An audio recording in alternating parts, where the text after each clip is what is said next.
Bonjour à tous, ici Christian Laurence en direct de la Web TV Off-Cours, Trouville-sur-Mer, où il commence à faire beau. Non, c'est faux, il fait jamais beau ici.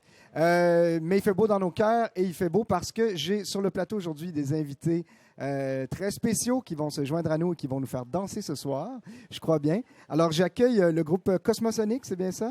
C'est ça. Et alors j'ai avec moi Izzy Linquister et Arthur K. Bonjour, bienvenue à Off-Cours. Bonjour. Merci de nous recevoir. Alors, c'est votre première fois au festival, n'est-ce pas? Exactement. Première fois, ouais. Vous allez voir, c'est une maladie mortelle. On y vient, on y revient toujours après. J'ai lu un peu sur vous, j'ai écouté un peu votre musique. Je pense que ça va groover ce soir à la guinguette. On parle de cosmic pop et de space soul. Comment vous définiriez votre son?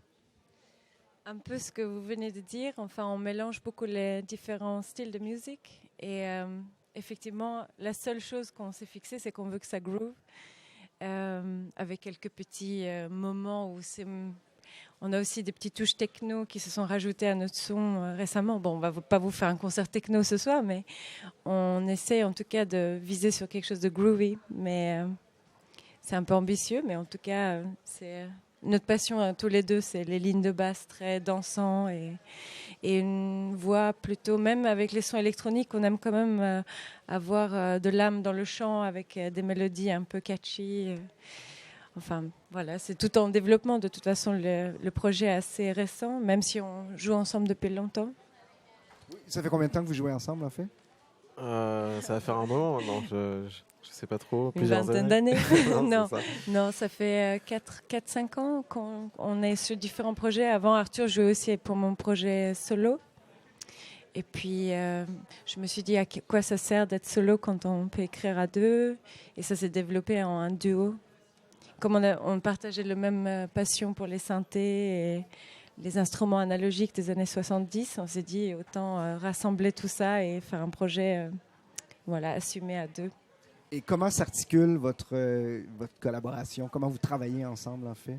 Est-ce que l'un arrive avec une idée, l'autre surenchérit? Comment ça fonctionne?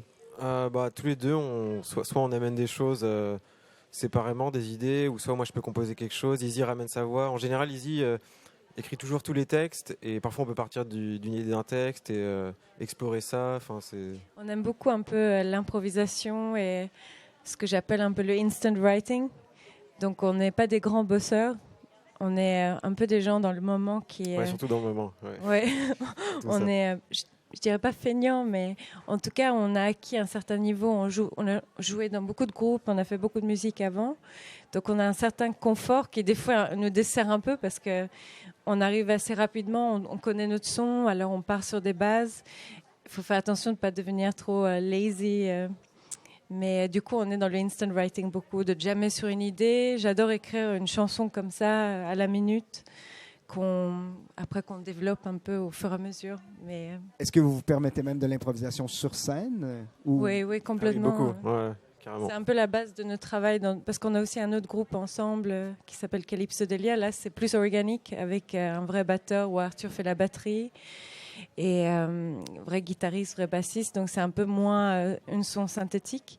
Et pareil, on se donne jamais vraiment de règles, mais l'idée de l'improvisation doit toujours être là quelque part pour que ça soit excitant de remonter sur scène, refaire les mêmes chansons. On essaie de tout le temps, des fois on a 3-4 versions d'une chanson, donc les gens savent pas à quoi s'attendre toujours. Et en plus, on a souvent des problèmes techniques quand on joue. Je devrais et pas vous le dire. intégrez les problèmes techniques à votre Ouais, composition. Alors, on essaye de faire avec. Voilà, et du coup, chaque concert va forcément être un peu... Même nous, on ne sait pas à quoi s'attendre. Vraiment. C'est la surprise à chaque fois. Un saut dans le vide. Voilà. Bon, vous définissez votre musique comme cosmique, comme pop, mais il y a quand même une grande influence de blues. En tout cas, on le ressent vraiment. Je pense que... Est-ce que vous avez un cœur de blues, peut-être, dans votre musique? Quelle est l'importance du blues dans votre art? J'allais te laisser répondre. Non, parce que c'est marrant, j'ai toujours eu une influence blues sans écouter du blues.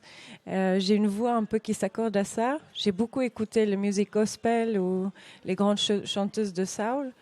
Ou en français, vous dites soul ou vous dites soul? Non, soul. Moi, chaque fois, comme je ne suis pas français, mes prononciations. Et du coup... ce qui se passe, c'est que je pense que aussi on vient d'une scène un peu années 70. On avait des groupes avant, un peu psychédélique, rock, blues. Et forcément, ça va se ressentir dans tous nos projets après. On ne voulait pas tirer un trait complètement sur nos projets d'avant, mais essayer de le transformer et donner une touche à...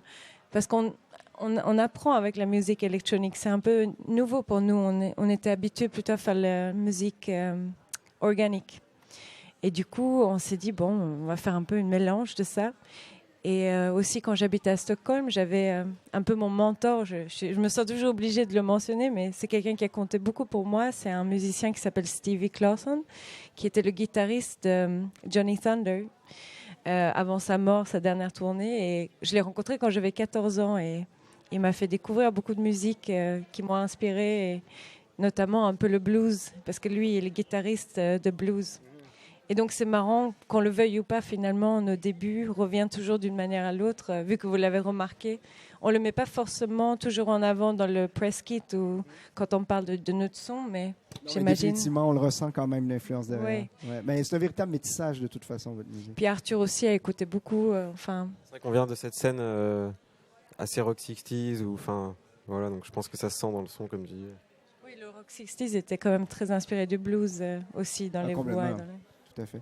Ben, justement, on vous a demandé de choisir un extrait, peut-être pour question de nous mettre un peu l'eau à la bouche. Alors, Arthur, peut-être tu peux nous parler de la pièce que vous avez choisie? Alors, la pièce que j'ai choisie s'appelle Walk the Walk, et c'est une chanson qu'on a sortie il y a un petit moment maintenant, mais voilà, on va vous faire écouter ça. Alors, on écoute un extrait. Cosmosonic.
Walk the Walk, Cosmosonic, ça promet pour ce soir. Alors, 23h, on vous retrouve à la Guinguette. Merci beaucoup d'être passé sur le plateau. Merci beaucoup. Et on vous retrouve ce soir pour bien groover avec vous. Voilà, avec plaisir. Et vous avez intérêt de faire un peu de breakdance. Je vous attends devant le... Ah oui, il y a quelque chose de très 80s là-dedans. Absolument, j'y serai avec mon meilleur serpent. Voilà. Alors, tout le monde, on se retrouve ce soir à la Guinguette avec Cosmosonic, 23h après la soirée Kino. À plus tard. Merci. Merci.